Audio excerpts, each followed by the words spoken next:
everybody, I'm Flora and I'm here to share a little tutorial with you about some logistical aspects of finishing a painting. A few months ago we did a studio diary where I shared a lot of my tips in terms of how to bring a painting together with color and design elements and composition, and this is going to move in the direction of the sort of nuts and bolts of how do I sign it? Do I need to sign it? Do I put a wire on the back? What kind of varnish do I use? What about the edges?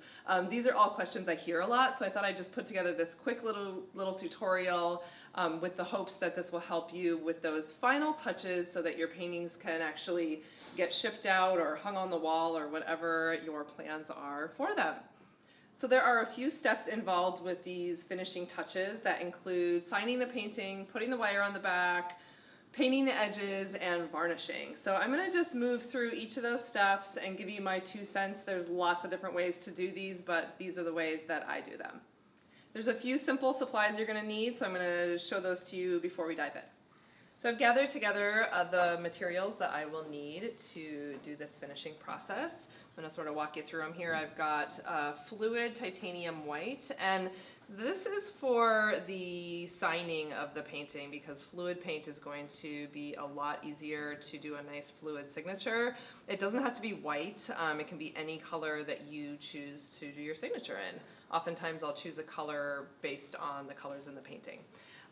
We've got a heavy body titanium white. This is what I use to paint the edges of my canvas. And again, that's a personal choice, whether or not to paint the edges. I prefer to do that to give a nice clean look. You can also use a different color based on your preferences.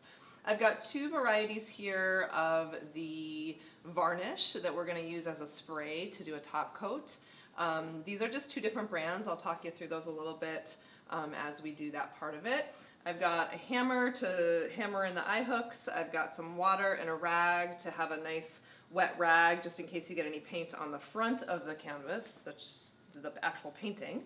I've got a couple brushes here, a foam brush to do the painting on the edges, a small brush for the signature.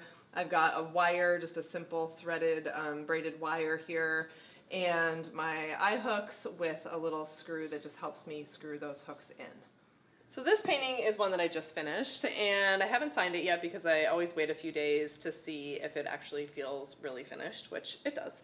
So I choose to sign my paintings on the front. Some artists will sign on the back, some artists don't sign their paintings. This is a really personal thing. I do like to keep my signature cohesive with the rest of the painting, so it's not something that really takes away from the painting, but rather, you know, works its way in a natural way. So first I decide what corner I'm going to sign it on. On this one, I'm doing the right corner because it just feels like there's a nice space to do it. And then the next decision is what color to use. So I want to use something that's going to show up, but not, again, I wouldn't use probably red or some color that's not in the painting. So I'm going to use titanium white because there's a lot of white in this painting, and I'm adding it to an area that's kind of dark so it will show up. So here we go. So I'm just adding a little bit of titanium white. You don't need much. I'm using a little tiny brush that's pointed. That is going to be really helpful. And then I am going to just try to be as quick and natural as I can be with my signature. Sometimes I go back and make it a little more finished feeling, but that's about it. The next thing I usually do is add the hooks and wire onto the back. So I actually take the canvas off the wall and I lay it down so that the place I'm putting the hooks is on the surface of the ground. And I just use these simple little eye hooks from the hardware store. And I usually try to see what is the top. So the top is here. So in this case, I'm just probably going to put the hook right here. Want it either in the middle or towards the top half. So this is just an easy spot. So I'm going to hammer a little bit. You could also pre-drill these if you are fancy like that. But these hooks usually go in pretty easily, so it's just a matter of screwing them in, and this is where my little extra screw or nail or whatever you have that can act as a little helper in terms of getting that screw to get all the way in there. You want to get it in as far as you can so it's really secure. And I usually have the eye hook parallel to the frame. And then I'm just going to flip it over.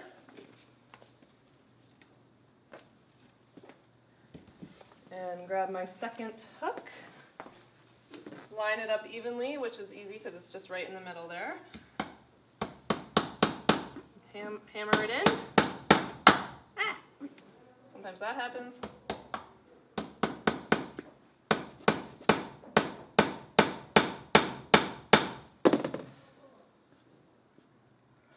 Screw it in. Where'd that thing go? There it is. Use your little screw or nail to get better leverage.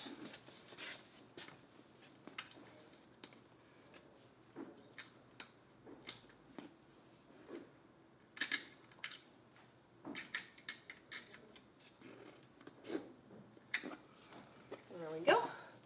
And then I'm going to grab a piece of wire, and this one I've pre-cut, but if you don't have pre-cut wire, you can just use a little wire cutter off a spool.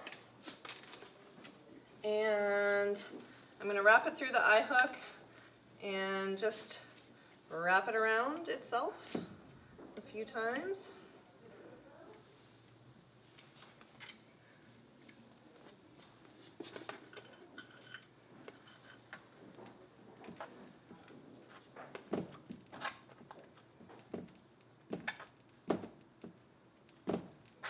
I like to make this part as nifty and neat as possible, even though it's on the back. And this one I'm going to actually tighten it up a little bit. I like to have a little bit of slack so it's easy to hang. So sometimes you need to do a little adjusting to get the amount of slack right. And that should be a nice, sturdy wire for you. Okay, so we're going to paint the edges of the canvas. And the reason I do this is because, especially in my process, the edges get pretty drippy and messy. You can kind of see there what we're talking about.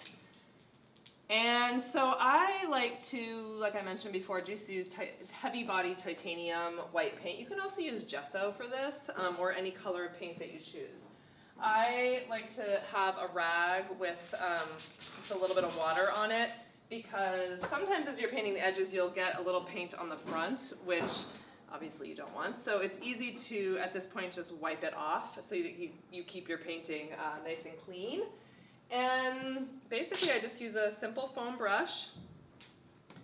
I dip it in the white paint, and you know, this gets easier as you practice it, but it's a pretty simple brushing on of the paint, and you're just going to make your way all around the whole painting.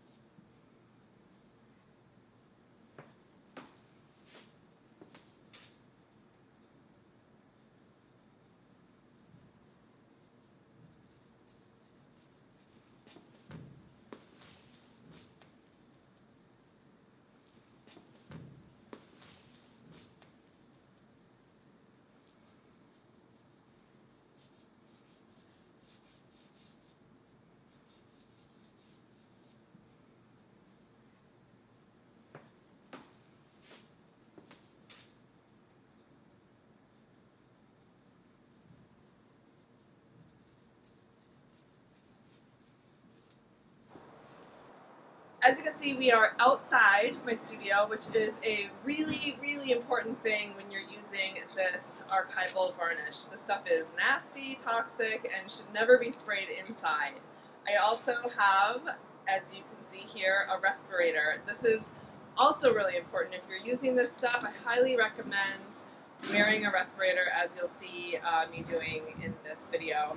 I'm going to shake this for 2 straight minutes, which is what the directions say do, and then you'll see me apply a coat of varnish. I'm going to let it dry for about 15 minutes, and then I'll apply a second coat.